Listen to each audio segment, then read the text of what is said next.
Hi hi friends, hello ఎలా నమస్తే ఉన్నారు? Welcome welcome to to Bhoomi's Bhoomi's kitchen. Kitchen. నేను ఈరోజు మీ తమ్నైల్ చూసే నాగేశ్వర్ని. ఉంటారు. ఈరోజు అయితే తమ్నైల్ బీకామ్లో చూసే ఉంటారు. గ్రాడ్యుయేషన్లో డిగ్రీలు ఎంకామ్ పీజీలు గ్రాడ్యుయేషన్లు చదువుకొని చేసి పీజీలు చేసి డిగ్రీలు చేసి బీకామ్ గ్రాడ్యుయేషన్ ఆఫ్టర్ చేసి మ్యారేజ్ పీజీలు ఎంకామ్లు చేసి ఆఫ్టర్ మ్యారేజ్ ఇంకా ఒక్కసారిగా మన ప్రపంచమే మారిపోతుంది. పెళ్ళైన తర్వాత కొంతమంది మంచిగా సపోర్ట్ చేసే హస్బెండ్స్ ఉంటారు.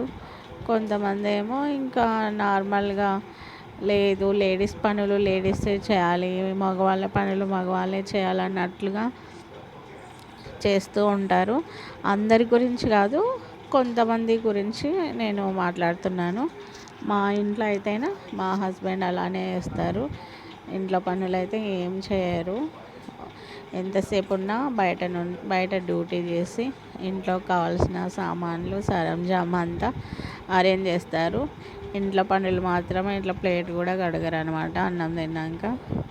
ఇంకా పిల్లల సంగతి అంటే పిల్లలు చూస్తారు, అప్పుడప్పుడు బయటికి తీసుకెళ్ళడం అలా చేస్తారు. కానీ ఇంట్లో పిల్లలు సిక్ అయినప్పుడు అది ఇది అని ఇంకా మనమే చూసుకోవాలన్నమాట. డే అండ్ నైట్ నిద్ర మేల్కొని పిల్లలు సిక్ అయినప్పుడు ఇంకా అన్నీ భార్యనే చూసుకోవాలా అన్నట్లు ఉంటుంది అన్నమాట. కొంతమంది మంచి హస్బెండ్స్ అయితే చూసుకుంటారు. కొంతమంది ఉంటారు కదా, ఇంకా ఏమీ పట్టనట్లు ఉంటారనమాట.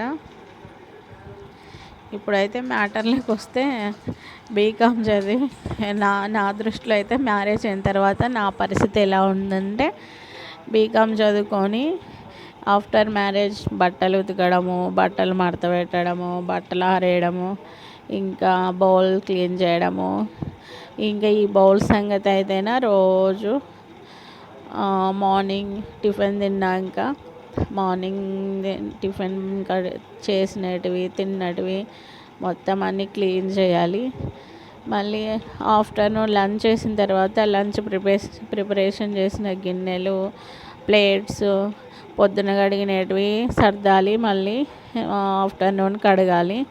మళ్ళీ నైట్ డిన్నర్ చేసిన తర్వాత ఇంకా మళ్ళీ ఆఫ్టర్నూన్ కడిగినవి అవి సర్దాలి. మళ్ళీ నైట్ కడిగి మొత్తం నైట్ కిచెన్ అంతా క్లీన్ చేసి పడుకోవాలి.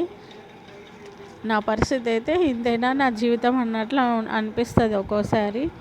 పిల్లలు పడుకున్నాక బౌల్ క్లీన్ చేసుకుంటా, బట్టలు మడత పెట్టుకుంటూ ఉంటాను. ఏదో లోన్లీగా ఉన్నట్లు అనిపిస్తూ ఉంటుంది అన్నమాట. ఇంకా ఆఫ్టర్ మ్యారేజ్ ఇంతేనా లైఫ్ అన్నట్లు ఉంటుంది. ఏమైనా జాబ్ చూసుకుందామంటే ఇంట్లో చిన్నపిల్లలు, స్కూల్ ఏమో 3కి అయిపోతుంది. మళ్ళీ పిల్లలు ఇంట్లోనే ఒక్కళ్ళే ఉంటారు అనేసి ఇంట్లో పెద్దవాళ్ళు గ్రాండ్ పేరెంట్స్ ఉన్న వాళ్ళ సంగతి వేరే. మాలాగా సింగిల్ ఫ్యామిలీ ఉన్న వాళ్ళైతేనా ఇంకా ఇలాంటి సిచ్యుయేషన్స్ అయితే ఫేస్ చేయక తప్పదు. వాళ్ళు కొంచెం పెద్దగా అయ్యి వాళ్ళ పనులు వాళ్ళు చేసుకునే వరకు, ఇంకా 4th క్లాస్ 5th క్లాస్ చదువుకునే వరకు వాళ్ళకి తోడు ఉండాల్సి ఉంటుంది. ఇంకా ఇది అనమాట నా పరిస్థితి ఆఫ్టర్ మ్యారేజ్. మీలో ఎంతమందికి ఈ వీడియో కనెక్ట్ అవుతుందో, ఎంకామ్ చదివి బీకామ్ చదివి ఇంట్లో బౌళ్ళు క్లీన్ చేసుకుంటా, బట్టలు ఉతుక్కుంటా, బట్టలు ఆరబెట్టుకుంటా ఉండే వాళ్ళకి ఎవరికైతే కనెక్ట్ అవుతుందో వాళ్ళు ఒక లైక్ చేసుకోండి, కామెంట్ కూడా చేయండి ఎంతమంది చూసారో. ఇంకా నైట్ అయితేనే ఈ వీడియోలో నైట్గా గిన్నెలన్నీ క్లీన్ చేసి కిచెన్ ఒకసారి తడి బట్ట పెట్టేసి ఇంకా పడుకుంటాను. మళ్ళీ క్లీన్ చేయకపోతే నైట్ నిద్ర కూడా రాదనమాట. ఇంకా కిచెనే గుర్తుకొస్తూ ఉంటుంది. పొద్దున్న మరి టైం ఉండదు, పిల్లలు స్కూల్ హడావిడి టిఫిన్లు అంట అవి ఇవి అని ఇంకా నైట్ నిద్ర కూడా పట్టదు అనమాట. కిచెన్ క్లీన్ చేయలేదే, బొద్దింకలు వస్తాయేమో, దోమలు వస్తాయేమో అన్నట్లు. ఇంకైతే నైటు అన్నీ క్లీన్ చేసిన తర్వాత, అంతా క్లీన్ చేసిన తర్వాత మళ్ళీ లాస్ట్లో మా ఆయన తిన్నాడు, అదొక్క ప్లేట్ కూడా కడగలేదనమాట. అంతా క్లీన్ చేసి మళ్ళీ అదొక్క ప్లేట్ బరువు అవుతుందా వీళ్ళకి? ఆల్రెడీ అన్నీ క్లీన్ చేసి తుడిచిపెట్టుకుంది కదా, ఇదొకటి సింక్లో వేస్తే ఏమనుకుంటుందా అని కూడా అనుకోరు అనమాట. ఇంకా కిచెన్ పని మొత్తం అయిన తర్వాత ఆల్రెడీ టైం అయితే నైట్ 11 అవుతుంది. ఇంకా ఈ బట్టలు అయితేనా ఇంకా నా కోసం వెయిట్ చేస్తూ ఉన్నాయి. ఒకవేళ పిల్లలు మేలుకున్నప్పుడు చేసుకోవచ్చు కదా తొందరగా అంటే మాత్రము ఇంకా ఏదో అట్లా అలవాటు అయిపోయింది అనమాట. ఇంకా పిల్లలకి హోంవర్క్లు అవి చేసిన తర్వాత ఇంకా వాళ్ళకు స్నాక్స్ అంట, పాలంట, బట్టలు తీసుకొచ్చి అయితే కింద ఆరేస్తాను నేను. బట్టలు తీసుకొచ్చి ఆ చైర్లో పడేస్తాను అనమాట. నైట్ పిల్లలు పడుకున్నాక ప్రశాంతంగా అన్నీ మడత పెట్టేసి పడుకుంటాను. పిల్లలు మేలుకున్నప్పుడు బట్టలు మడతలేస్తుంటే ఓ పక్క వాళ్ళు తీసి పడేస్తూ ఉంటారు, ప్రతి పనికి అడ్డొస్తూ ఉంటారు. ఇంకా వాళ్ళని చూసుకుంటా వాళ్ళని నడుచుకుంటా ఉండేకే సరిపోతుంది అనమాట. ఇక్కడైతే ఇంకా అందరి బట్టలు మడత పెట్టేశాను. ఇంక ఇప్పుడు ఎవరి కబోర్డ్లో వాళ్ళు సర్దాలి. ఈ కబోర్డ్లు అయితేనా ఇప్పుడు ఈరోజు సర్దామనుకోండి, మళ్ళీ 4-5 రోజులకి అన్నీ చెదరబదర ఉంటాయి. పిల్లల బట్టలు అయితే నేనే తీసిస్తాను కాబట్టి కొంచెమన్నా ఉంటాయి. ఎప్పుడైనా ఒకసారి తీసుకొని రా అంటే మాత్రం అలా చేస్తారు. ఇక్కడ ఇంకా ఎంకామ్ గురించి చెప్తాను. ఎంకామ్ అంటే మదర్ రోల్ అనమాట. పిల్లలకి మదరే హోంవర్క్ చేపియాలి, మదరే ఆడిపియాలి. ఇంకా మా పాప అయితే ఇంకా యూకేజీ అవుతుంది. ఇక్కడ కొంచెం కర్సే రైటింగ్ లాగా ఇచ్చారు, తనకి రావట్లేదు, అది నాతోనే చేపించింది. ఇంకా మా వాడైతే నెక్స్ట్ డే స్కూల్ కూడా వెళ్ళలేదు, కొంచెం సిక్ అయ్యాడు, స్టమక్ ఇన్ఫెక్షన్ అయిందని. ఇంకా వీళ్ళకి సిరప్లు వేయాలంటే ఇంకా దేవుడు కనిపిస్తాడు. మళ్ళీ ఇంటి దగ్గర ఉండి పిల్లలకి సిరప్లు కూడా వేసి బరువా అని వాళ్ళు తిడతారు. వీళ్ళేమో ఒక టైం వేసుకోరు. 1 గంట సేపు బతిమలాడితే మాత్రమే ఇప్పుడు వేసుకుంటున్నాడు. అది కూడా కొంచెం వేయంటే మళ్ళీ కొంచెం వెనక్కి పోసేసాను. ఇంకా పిల్లలు సిక్ అయిన టైంలో అయితేనే ఇంకా అస్సలు చెప్పబట్టదు, నైట్లో మేలుకోవాలి. ఇంకా ఇక్కడైతే ఆ రోజు వేరే వాళ్ళ ఇంటికి వెళ్తేనే కొంచెం వర్క్ ఉండి వాళ్ళ పాపతో ఆడుతుంది. మా పాపకైతే డ్యాన్స్ అంటే బాగా ఇష్టము, కానీ ఏదన్నా క్లాసికల్ డ్యాన్స్ అట్లా నేర్పిస్తాము ఈవినింగ్ టైము స్కూల్ నుంచి వచ్చినాక అంటే మాకు కొంచెం అవైలబుల్ లేవన్నమాట. ఇన్స్టిట్యూషన్స్ దగ్గరలో లేవు. మేమైతే జేఎన్టీయూలో ఉంటాము. ఇంకా క్యాంపస్లో అయితేనా స్పోర్ట్స్ అవి ఉంటాయి, కానీ ఇంకా డ్యాన్స్ క్లాసులు అవన్నీ బయట తీసుకెళ్ళాలన్నమాట. ఇంట్లో ఇంకా టీవీ పెడితే ఏదన్నా స్పీకర్లు అట్లా పెడితే వేస్తూనే ఉంటుంది. వాళ్ళ ఇంటికి వెళ్ళినప్పుడు వాళ్ళ పాప స్పీకర్లు పెట్టుకొని డ్యాన్స్ చేస్తుందని ఆ పాపతో పాటు డ్యాన్స్ చేస్తుంది. ఇంకా నెక్స్ట్ డే ఈవినింగ్ అయితేనా వర్షం వచ్చింది.